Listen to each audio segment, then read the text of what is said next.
Hey, what's going on, guys? It's me, DeBoss, here with another video for you guys for today. Today, guys, we have yet another video game review.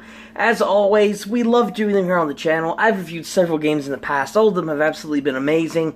For the most part, there's been some games here and there that I haven't really liked too much. Some games that I didn't have the best things to say. But today's video is going to be one of the worst games I've probably ever played in my entire life. Perhaps that was a bit hasty to say. This isn't a game I would put on my top 10 worst games I should burn in the pits of you-know-where list, but, however, I will say this game has not been an enjoyable experience for me, so, let's just get right into it. So you guys know about the new Spider-Man game that came out on the PS4? Well, I currently don't have the game to currently play for you guys to properly review, which I hope to do someday. That game looks absolutely amazing, the story looks great, the graphics look great, the controls look amazing. It kind of reminds me of the Batman Arkham City series, or the Batman Arkham series, I should say. I've been playing Arkham City a lot recently. Today's video, if you couldn't tell by the title, is going to be on Spider-Man 3. Remember that great movie that came out? Yeah, well, it had a Wii game.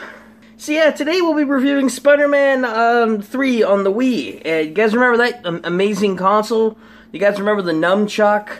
The most enjoyable thing that I've ever gotten out of the Wii that I can recall besides some CSI games was Wii Sports. But I know what a lot of you guys are going to be saying to this. But, actually, DeBoss, this is a Wii game. You can't really judge it and compare it to a PS4 game. So, you really don't know what you're talking about, man. Also, subscribe for my free gift card giveaway, where I give away 5 billion V-Bucks. So let's just jump straight into it, guys. So I guess the stuff that we're going to be starting off with is the story of this game. Now, Spider-Man 3 was not the best movie out of the entire Tobey Maguire Spider-Man trilogy. In fact, it was probably the weakest movie. They shoved way too many villains in there. CGI wasn't that good. Frankly, the storyline was a little bit convoluted, in my opinion, and the game kind of reflects that. If you guys have ever played it, let me know, I guess. But from my experiences with the story's kind of all over the place when it comes to the story events. There's a lot of side missions that you can do with other story events. They have the Lizard. They have other side missions that involve stuff such as, like, obviously Sandman and whatnot. There's a lot of side villains that you can do side missions with. And, of course, there is the main story with Green Goblin, Venom, Sandman. Basically, it's the same thing as Spider-Man 3, so, you know, with the symbiote and everything. But the thing that really gets me with the story is it's so all over the place. The story is really a mess. There's so many side missions going on that you don't even know what you're doing half the time when it comes to the main story. And even when you are doing the main story events, it's still a mess. It's still all over the place. You don't know what you're doing half the time. You don't know where you're going. You'll be starting one story and then trying to finish another one, and then you'll forget to do the story sometimes. Then you'll just be going around New York City blind. So the whole thing is really random, and it's just not a good representation of the story, which wasn't even decent to begin with. Now, the graphics of this game, admittedly, they're half decent. They're better than a lot of other Wii games that I've seen before, but the problem is the graphics still have a really blocky design to them. The game likes to throw up an illusion where it says it's open world, and to give it somewhat credit, it is somewhat, especially by the Wii standards.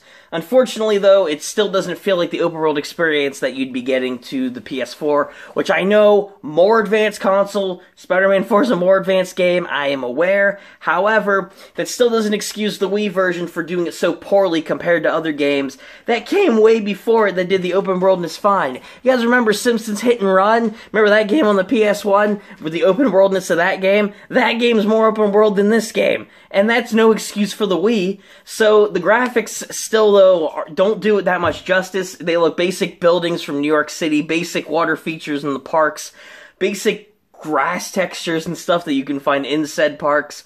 The graphics in this game are just not that good, and the open worldness feels more like restricted movement than actual open worldness compared to, say, older games on the PS1. And after all that I've said about it, it actually controls kinda decently. No, I'm not joking. The game actually controls half decently.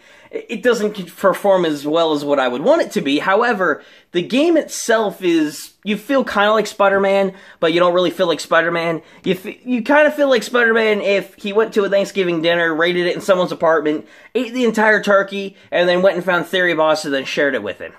That almost made sense. But you know what I'm trying to say. The game doesn't control as slick as what I would want it to. The weight and momentum is kind of there, but it's not really. It's hard to describe these controls because, again, it's with the illusion of the open worldness, where you feel like you're Spider-Man shooting webs, slinging along New York City, going and fighting crime. But it just doesn't feel that great. I mean, it's just not that good. The controls are kind of stiff in some areas. They lock up sometimes when you're trying to actually web from building to building.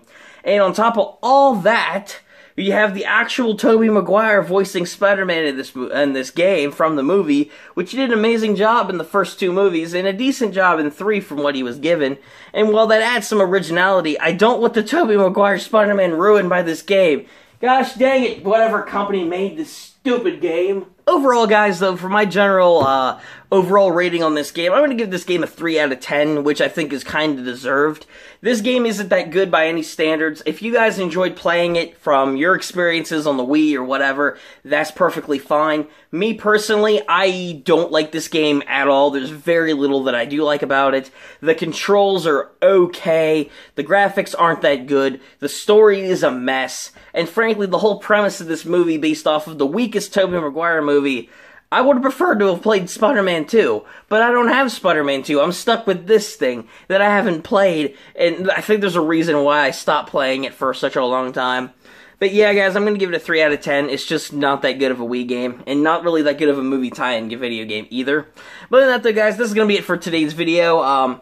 Hopefully you guys did enjoy it. For all you hardcore Spider-Man fans out there who hate me, I'm sorry. I don't like this game, but it's all my opinion. Just remember that. Let me know what you guys thought about this in the comment section down below. If you guys enjoyed the review, if you guys like this game, if you don't like this game, or give me your reasons why, or just tell me whatever you think in the comments. And give this video a like if you did enjoy it. Subscribe to the channel if you're new with that bell notification on to catch my future videos and live streams. As always, if you do so wish, share on the channel. And of course, once again, thank you for watching. Until next time, bosses, I'll catch you later. Peace.